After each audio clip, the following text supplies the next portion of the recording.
and it will be tax after tax. Looking at the proposals, one cannot help asking, what planet does RUTO live on? Does he understand what Kenyans are going through? Let me turn briefly to the question of how did we find ourselves here? The official lie is that Kenya Kwanza inherited a broke country. The truth is, the cash crunch has been caused by economic mismanagement, wasteful spending, corruption, and the hiring of incompetent personnel. This worsening economic situation has been manufactured in State House and the office of the President in the last 8 or so months. Government's own data indicates that contrary to what RUTO promised and what he is saying, borrowing has gone up instead of coming down. But strangely, the cash crunch continues. In September 2022, when Uhuru Kenyatta officially handed over to RUTO, Kenya's total debt was 8.701 trillion. I repeat, 8.701 trillion. Of this, 4.33 trillion was external debt, while 4.366 was domestic debt. As at March 2023,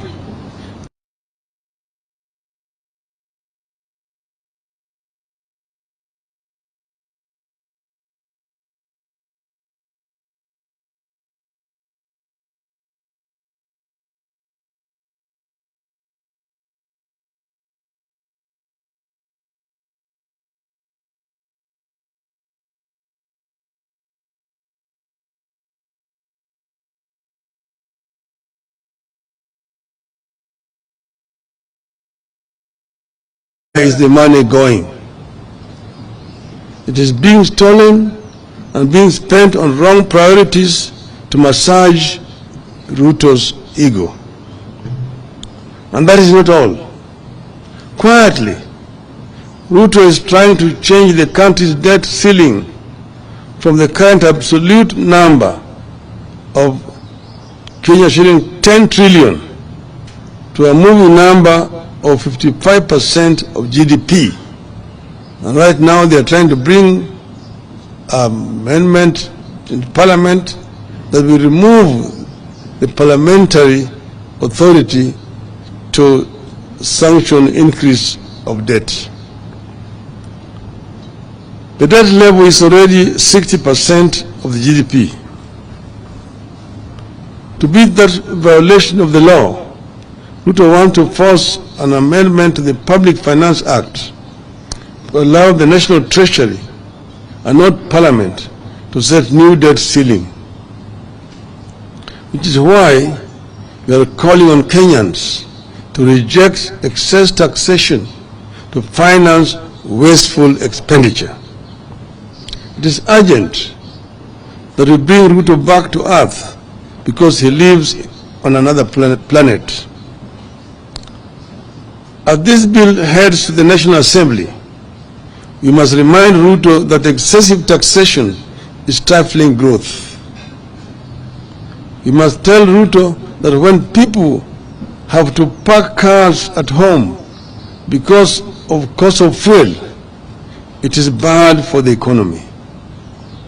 We must tell him that when Kenyans postpone traveling up country because they can't afford fuel or fare, it is bad for the economy.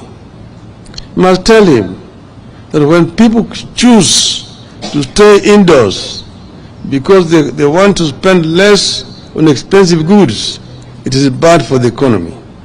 And you must tell him that these things are happening now here in this country.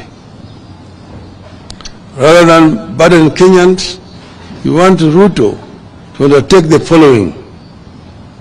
1, Stop duplication of county roles and responsibilities.